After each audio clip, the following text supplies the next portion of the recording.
Hello friends, मैं गीतू त्यागी। Friends, मैं आज आपके सामने फ़र्स्ट फ्लाइट के चैप्टर 3 के पार्ट 2 की समरी लेकर आई हूँ। फ्रेंड्स, इसका फर्स्ट पार्ट जो है मैं पहले ही डिस्कस कर चुकी हूँ। आज हम सेकंड पार्ट करेंगे जिसका नाम है a black aeroplane, written by Frederick Forsyth. Friends, आप ये राइटर के नाम ज़रूर याद कर लें क्योंकि ये एग्ज़ाम में ज़रूर पूछे जाते हैं। फ्रेंड्स, ये जो समरी है ये एक रहस्यात्मक कहानी है क्योंकि इसमें लास्ट में बिल्कुल भी नहीं बताया जाता है कि राइटर की जान कौन बचाता है और क्यों बचाता है।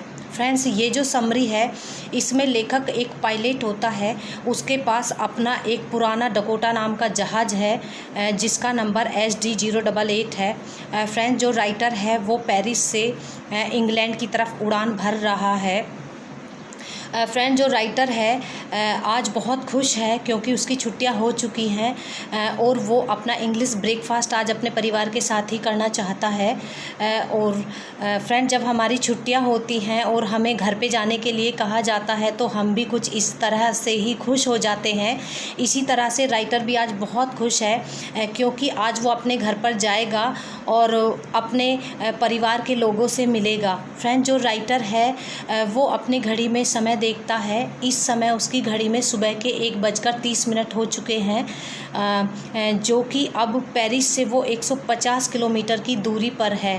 फ्रेंड, जो राइटर होता है वो अपने कंट्रोल रूम में संपर्क करता है तो वहाँ पर उसे ये सलाह दी जाती है कि अब उसे पश्चिम की तरफ 12 डिग्री मुड़ जाना चाहिए और राइटर ऐसा ही करता है। वो 12 डिग्री पश्चिम की तरफ मुड़ जाता है और थोड़ी देर के बाद वो क्या देखता है कि उसके सामने बड़े बड़े और काले काले बादल मंडरा रहे हैं जिन्हें देखकर राइटर थोड़ा घबरा जाता है।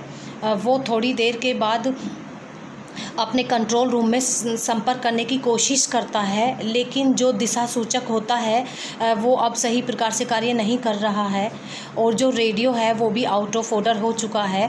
फ्रेंड्स, राइटर अब और ज़्यादा डरने लग जाता है। वो सोचता है कि अगर मैं अपने जहाज़ को बादलों के ऊपर से लेकर जाऊंगा तो मेरे पास इतना फ्यूल नहीं है। राइटर सोचता है कि अब मुझे जोखिम उठाना पड़ेगा और मैं अपने जहाज़ को बादलों के बीच से ही लेकर जाऊंगा।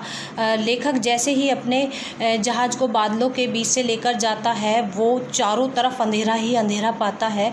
उसे स्पष्ट रूप से कुछ भी नहीं दिखाई दे रहा होता है। थोड़ी देर के बाद जब वो देखता है कि उसे एक काला जहाज़ दिखाई देता है जो कि शायद उसे गाइड कर रहा है। लेखक उसमें पायलट को भी शायद देख पा रहा है जो कि उसे फॉलो करने के लिए कहता है।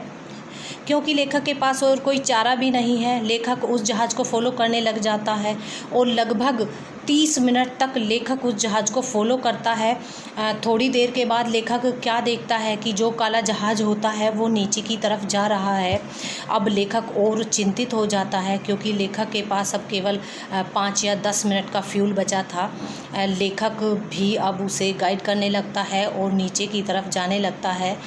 थोड़ी देर के बाद लेखक देखता है कि बादल बिल्कुल हट गए हैं और मौसम बिल्कुल साफ़ हो गया है। लेखक की जान अब बच गई है। लेकिन थोड़ी देर बाद लेखक देखता है कि जो पायलट उसे बचा रहा था, उसे गाइड कर रहा था, अब वो वहाँ पर नहीं है। आसमान खाली था और बिल्कुल साफ़ था। लेखक को कुछ भी वहाँ पर नज़र नहीं आता है। लेखक अब 2 पट्टियाँ देख पा रहा है और लेखक सुरक्षित रूप से लैंड कर चुका होता है।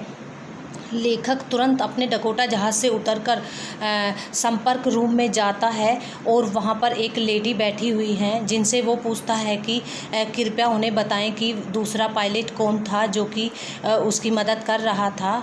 वो लेडी पहले तो लेखक को देखकर घूरती हैं और फिर वो मुस्कुराती हैं और कहने लगती हैं कि सर, हमारे रडार में आपका ही जहाज़ था, अन्य कोई जहाज़ नहीं था।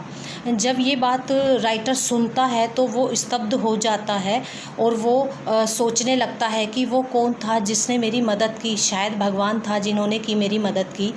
फ्रेंड, जो हमारी समरी है वो यहीं पर फिनिश हो जाती है। आपको ये वीडियो कैसी लगी आप मुझे कमेंट करके ज़रूर बताएं और तब तक आप पढ़ते रहें और मेरी वीडियो को लाइक और शेयर करें। Thank you.